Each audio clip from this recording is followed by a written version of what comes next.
Alors, Ngannou. Francis Ngannou. Donc, il y a un fait divers qui secoue en ce moment le Cameroun, en particulier, on va dire le monde journalistique en général. Ce fait divers, c'est quoi? C'est l'assassinat dans des conditions assez atroces d'un journaliste engagé, nommé Martinez Zogo. Donc, voilà, qui s'est prononcé et qui avait apparemment des secrets dans des détournements de fonds des deniers publics. Donc, ce journaliste a été enlevé, tué dans des conditions plutôt très sauvages. Plutôt très sauvages. Et en tant que Camerounais, en particulier africain en général, voilà, l'indignation est plutôt à son comble. Est plutôt à son comble. On se dit en tant que Camerounais, qu'est-ce qui n'a pas réellement marché? Qu'est-ce qui n'a pas réellement marché? Parce qu'on est toujours amené à croire que le Cameroun, j'ai dit, est un pays de droit. Un pays de droit, ça veut dire quoi? Ça veut dire un pays où chaque citoyen est libre, n'est-ce pas, de donner son point de vue dans tous les sujets, sans entrer dans les insultes, bien évidemment. Donc, je pense que c'est ce que ce journaliste-là a essayé de faire via son métier de journaliste, qui est un métier à risque, je dois l'avouer. Voilà, il a été froidement abattu et son corps retrouvé en décomposition totale. Alors, ceci étant, bon nombre de personnalités se sont indignées.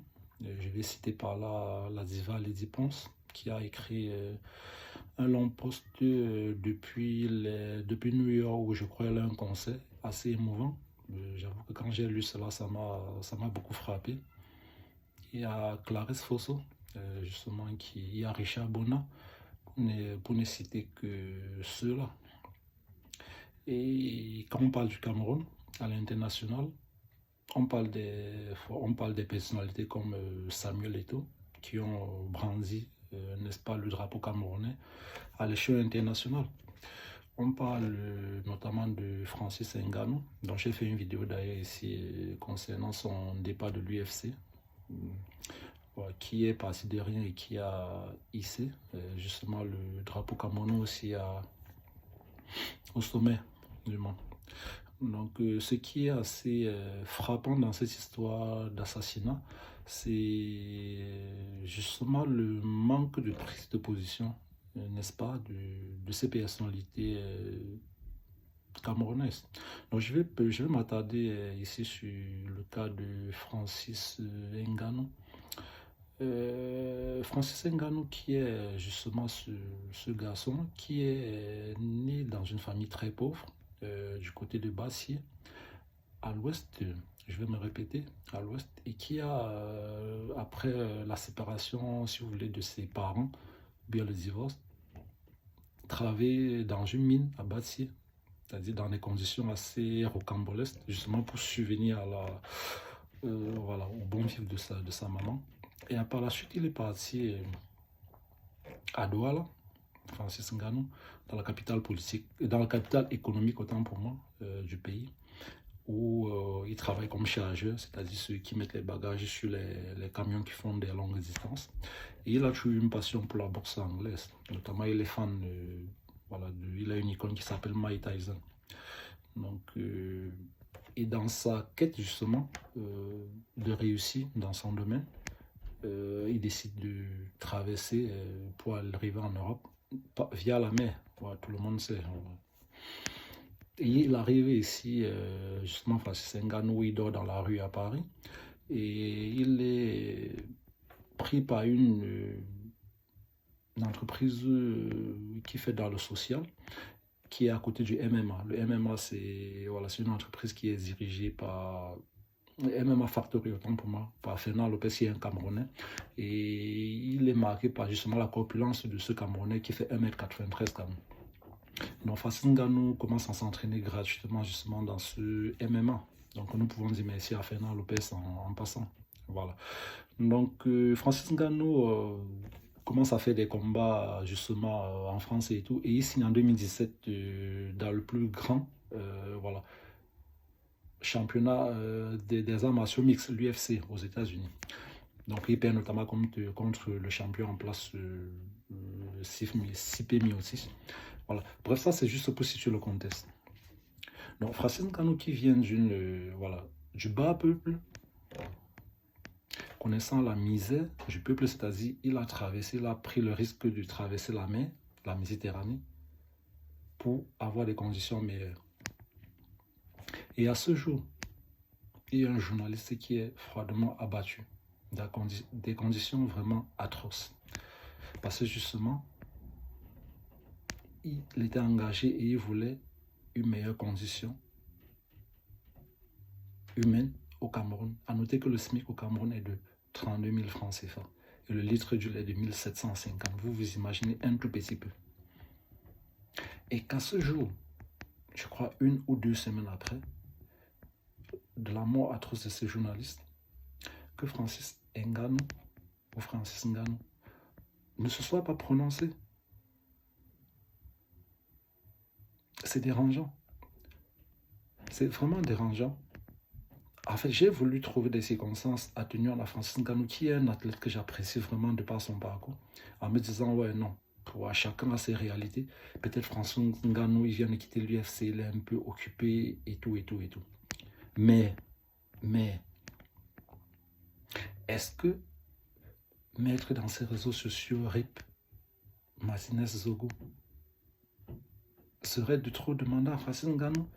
Nous l'avons vu récemment. Il y a eu un tapage récemment, je crois en Algérie. C'était ça, non, en Algérie, où ceux qui voulaient traverser comme Francis Ngannou ont subi des tortures. Et Francis Ngannou a publié sur son mur. Et ça a fait un tapage pas possible. Que les migrants étaient maltraités. Ça a fait une pauvreté mondiale. Parce que Francis Ngannou est quand même un superstar. C'était le champion jusqu'à dernièrement de la catégorie mais de l'UFC. Donc sa voix est porteuse. Donc d'ici qu'aujourd'hui, il y a un journaliste, Martinez Zogo, qui dénonçait les tares qui minent la société camerounaise, soit froidement abattu, et que Francis Ngannou ne se prononce pas. Ça me pose problème. Ça me pose problème. Pourquoi? Parce que Francis Ngannou, c'est quelqu'un que j'apprécie et que j'apprécie réellement. J'apprécie réellement. Alors Francis Ngannou, qu'est-ce qui n'a pas marché? Mon frère, qu'est-ce qui n'a pas marché? Pourquoi ne pas mettre RIP? Pourquoi ne pas réclamer justice pour Martinez Zogo? En fait, je n'arrive pas à comprendre. Je veux dire, en fait, il y a des crimes où on doute qu'en fait, il s'agit d'un crime. En fait, il y a des crimes. On pouvait se dire que Martinez Zogo est décédé dans des conditions où on ne connaît pas, en fait, vous voyez ce que je veux dire? Donc, on ne sait pas si c'est un crime ou bien si c'est suicidé, ou bien si c'est un suicide. Mais là, on est sûr et certain que Martinez Zogo a été abattu. En fait, c'est un crime, et un crime des plus odieux. Alors, qu'est-ce qui coûte nos personnalités, à l'instant de Francis Ngannou, de prendre position et de dire, en fait, on n'aimerait pas que cela se reproduise? Parce qu'il faut se rappeler, Francis, si tu as décidé de prendre le risque de prendre la mer, c'est que non, en fait, au Cameroun, les conditions n'étaient pas réunies pour pouvoir s'en sortir. Moi, je suis en France. Il y a un langage en anglais qui dit « home shoot home ». Ça veut dire qu'on est bien chez soi. Alors que je sois bien en France ou pas, que mes compatriotes soient bien ailleurs, je ne sais pas quoi. Le rêve de chaque Camerounais, c'est de rentrer au Cameroun. C'est de rentrer au Cameroun, développer son pays. Parce que c'est chez lui qu'il se sent nettement mieux. Alors ma voix n'est pas porteuse. Pas du tout. Ta voix, si, Francis. Ta voix est porteuse. Alors je veux bien comprendre. Je veux bien comprendre. Qu'est-ce qui ne va pas? Est-ce que mettre RIP, c'est prendre un parti politique? Alors tu es apolitique, moi je suis apolitique, je n'appartiens à aucun bord politique, il faut qu'on le sache. Non, je n'appartiens à aucun bord politique. Pas du tout. Mais est-ce que réclamer la justice pour un Camerounais qui est décédé, c'est d'appartenir à un bord politique? En fait, moi, je n'arrive pas à comprendre, en fait. Je n'arrive pas à comprendre. À moins que tu aies les intérêts derrière qui t'empêchent de pouvoir te prononcer, Francis. Ce qui sera encore plus désolant. Ce qui sera encore plus désolant. Alors j'ai encore en tête, récemment j'étais au pays, Francis, où je t'ai filmé. C'était tellement beau. Je l'ai partagé, j'ai discuté avec mes collègues de travail, entre guillemets blancs, où tu marchais sans garde de corps. Et les gens disaient, ouais, c'est assez beau. Francis, c'est le seul mec au pays qui peut marcher sans garde de corps, était un star. Où tu as mangé de la banane plantain avec des prunes. J'ai vu une photo de toi où tu étais assis en train de manger du BHB. Francis Ngannou, ça c'est pour des pauvres. C'est pour ceux qui n'ont pas assez de moyens. C'est pour la basse. C'est pour les gens qui viennent des quartiers populaires. Alors pourquoi tu t'en vas là-bas manger et de publier sur tes réseaux? S'il doit y avoir un crime comme ceci, Francis, et que tu ne te prononces pas, que tu ne te prononces pas pour dire, il faut une justice, il faut que le Cameroun change, Francis. Pourquoi le Cameroun ne devrait pas changer? Je pense que nous, on est fiers d'être en France, d'avoir fini les études et de rester en France. Pourquoi plusieurs ingénieurs, à l'instar de ma personne, ne pouvons pas rentrer au pays, mettre en pratique les compétences et les connaissances que nous, on a apprises ici en France et partout ailleurs? Mais pour cela, il faut que les conditions soient réunies. Et ça passe par la sécurité, Francis. Ça passe par la liberté d'expression. Et cette liberté d'expression a disparu depuis bien longtemps au pays. Et pour que cette liberté d'expression se remette en place, il faudrait qu'on puisse se battre. Et pouvoir se battre, c'est quoi? C'est que des personnalités qui ont des voix porteuses, à l'instar de toi, puissent se prononcer sur des actes aussi odieux, comme cet assassinat de Martinez Zogo. Les activistes peuvent faire tout ce qu'ils veulent. C'est ensemble qu'on va réussir. Afin que la justice règne au pays. Alors Francis, au nom des Camerounais, je te demande, je suis ton fan premier. Il n'y a personne qui t'aime que moi, Francis Ngannou, de par ton histoire, parce que ça ressemble au mien. Même si je n'ai pas nagé pour pouvoir arriver en Europe, j'ai eu cette chance-là de pouvoir prendre un visa à l'ambassade de France. Mais s'il te plaît, Francis, j'aimerais que tu écoutes les pleurs du peuple camerounais. Que tu te prononces sur cette affaire et que tu mettes juste RIP. C'est pas être politique. Tu es apolitique comme moi, mais c'est pas être politique que de mettre RIP et justice pour Martinez Zogo. J'ai été agréablement surpris par une personne que je ne savais pas capable de faire cela. Les éponges, comme j'ai dit. Et elle a sorti un test qui a été tellement émouvant. Ça veut dire que chacun commence à apprendre connaissance de ce qui se passe réellement dans notre cher et tendre pays, le Cameroun. Alors, est-ce qu'il faudrait attendre qu'un Bamileke comme moi meure, qu'un Chang comme moi meure, qu'un Bafou comme moi meure, qu'un Chopin comme moi meure, pour que je puisse me prononcer, pour que je puisse dire non, en fait, dans mon pays, ça ne va pas? Est-ce qu'il faudrait enlever de ma tête que je veux voir mes enfants grandir comme bon nombre de Camerounais pour pouvoir dire stop à la barbarie dans mon pays? Quel est ce pays? C'est quoi ce pays? Oh Cameroun, oh mon beau Cameroun, qu'est-ce qui n'a pas marché? Qu'est-ce qui n'a pas marché?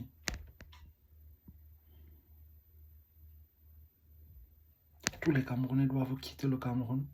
Seigneur, qu'est-ce qui n'a pas marché? Je veux bien savoir qu'est-ce qui n'a pas marché.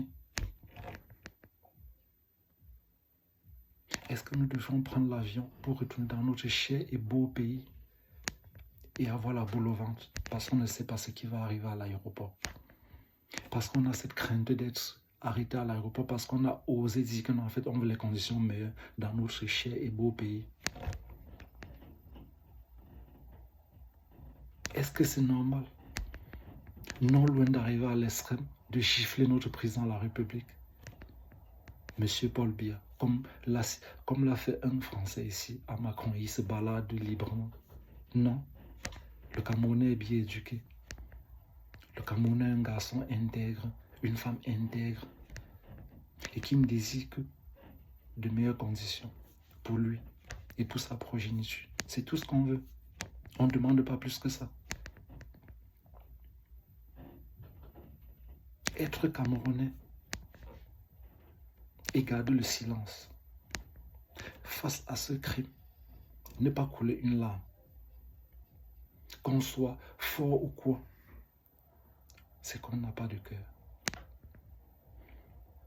Lorsque j'ai vu la dépouille de Martinez Zogo, j'ai pas pu me retenir. J'ai pas pu me retenir. Je me suis dit,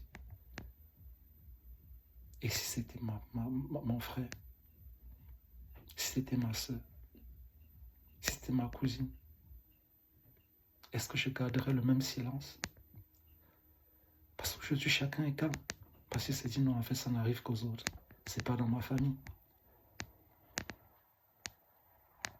Si c'était mon frère ou ma soeur, est-ce que je garderais le silence? Je pensais prendre la caméra pour allumer et dire, non, en fait, c'est un acte odieux. Qu'est-ce qu'il a bien pu faire pour mériter cela? Le Cameroun est un pays de droit, je veux bien le croire. Mais d'un pays de droit, quand quelqu'un va à l'encontre de la loi, je veux bien croire que Martinez Zogo allait à l'encontre de la loi peut-être. Qu'est-ce qu'on fait? Il y a une justice. Il y a un pouvoir judiciaire. On convoque le concerné. On le met face à ses actes. Et on le juge. Mais en aucun cas on l'assassine.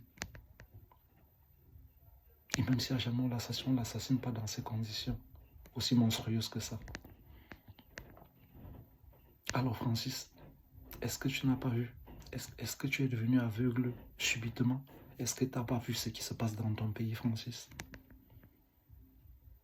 Veux-tu me dire que tu n'as pas vu ce qui se passe dans ton pays, Francis? Est-ce que je devrais avoir besoin de faire une vidéo pour te dire, Francis, voilà tel acte qui s'est produit dans ton pays, Francis, parce que je sais que tu es connecté.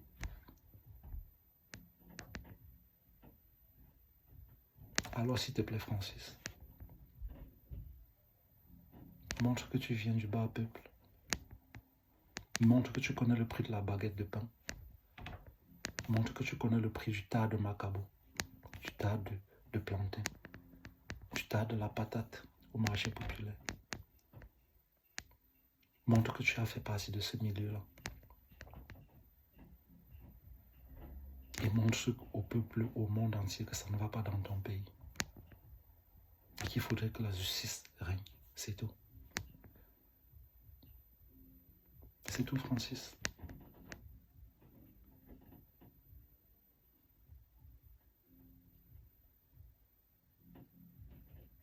Repose en paix, Martinez Zogo. Le peuple camerounais est fier de toi.